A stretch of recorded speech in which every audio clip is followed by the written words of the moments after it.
most of us living in a modern, secular world, we practice our religion conveniently, maybe one day a week at best, in places not so far from home.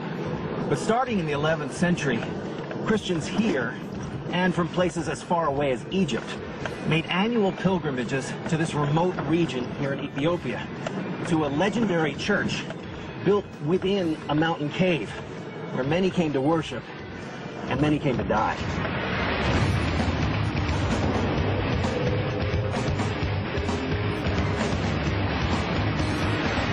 In the central highlands of Ethiopia, at an altitude of almost 9,000 feet, lies a scattering of tiny farming settlements.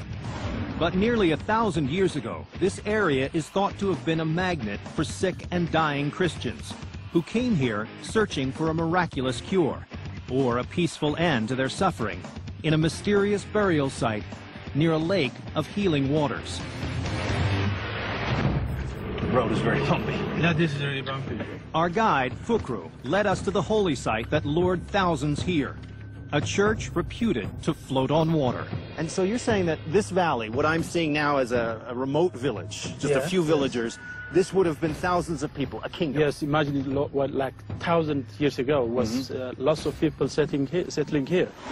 In 1087, this was the center of the Christian kingdom of Yemrahana Christos. According to church chronicles, he commanded that a church should be built on top of a holy lake. Wow, that is quite a hike.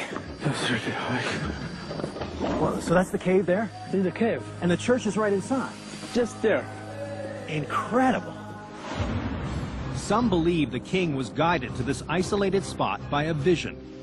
But the cave was also a practical choice.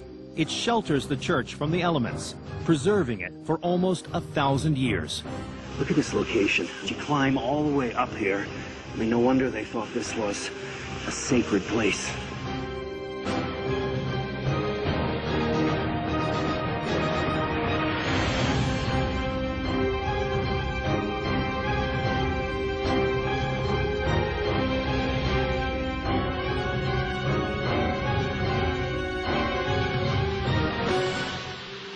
All inside the cave, isn't it? All inside the cave. Incredible.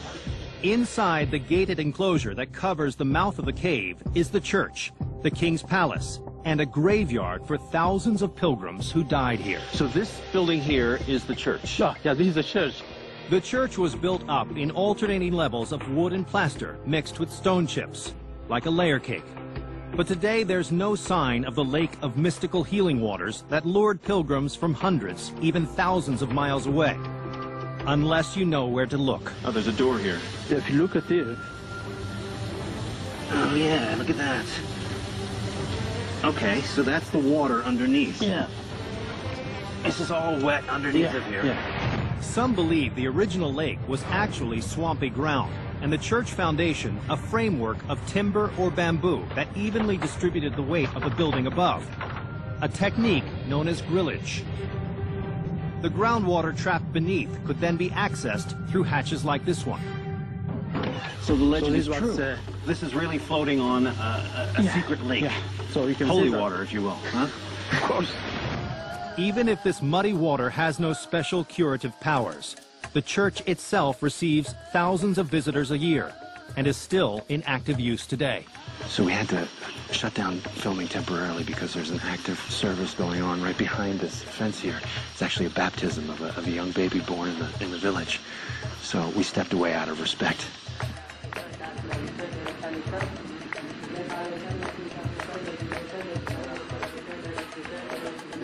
This service is now just concluding inside the Yemrahana Christos church here. Once the service is over, we're free to explore the building and its medieval frescoes. Here. Salam. And he's the one who's in charge Yes. of the church. Look at it. Can I use this flashlight? Please. Oh, it's so elaborate. Beautiful. Look at the ceiling, how nicely made it is. Gorgeous. Those nicely made carvings. Yes. Look at the fresco there. Oh, I see. Yeah. Biblical symbols and, Yes. and stories here on the ceiling. Yes. If you look at. God, this is incredible.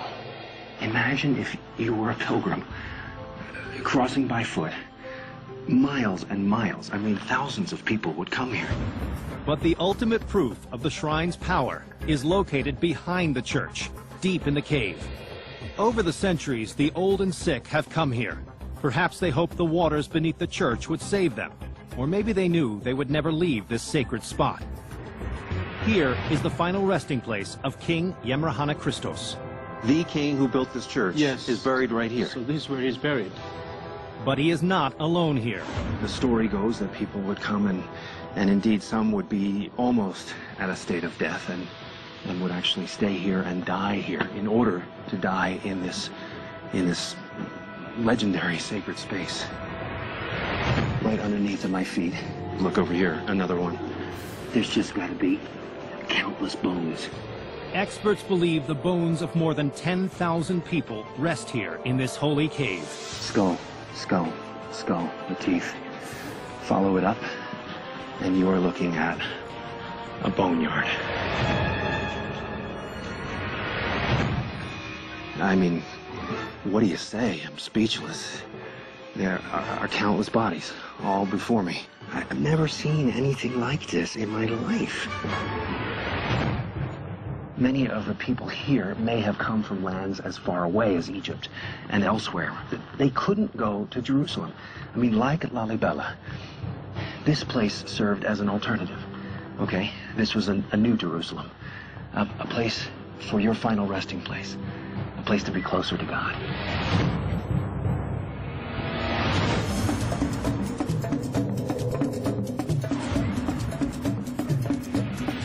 When a Christian missionary fled from Constantinople to this remote corner of Ethiopia some 1,500 years ago, he had a vision from God, a dream of a mountaintop church carved from solid rock where he and his followers could practice his radical form of Christianity in utter solitude. According to legend, his vision would move entire mountains and create one of the most breathtaking and most treacherous places of worship on earth, up there in those steep, rocky cliffs. Over 340 miles from the modern capital of Addis Ababa are the cliffs of Tigray, and hidden inside of them are the mysterious holy objects of an ancient Christian sect, the Ethiopian Orthodox Tewahedo Church.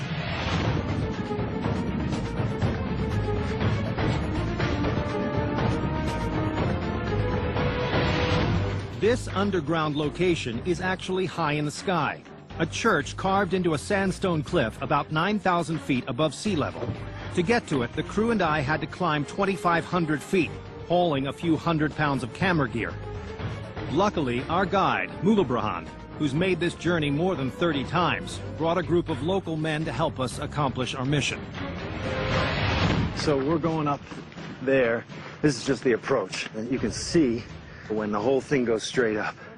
It's going to be interesting.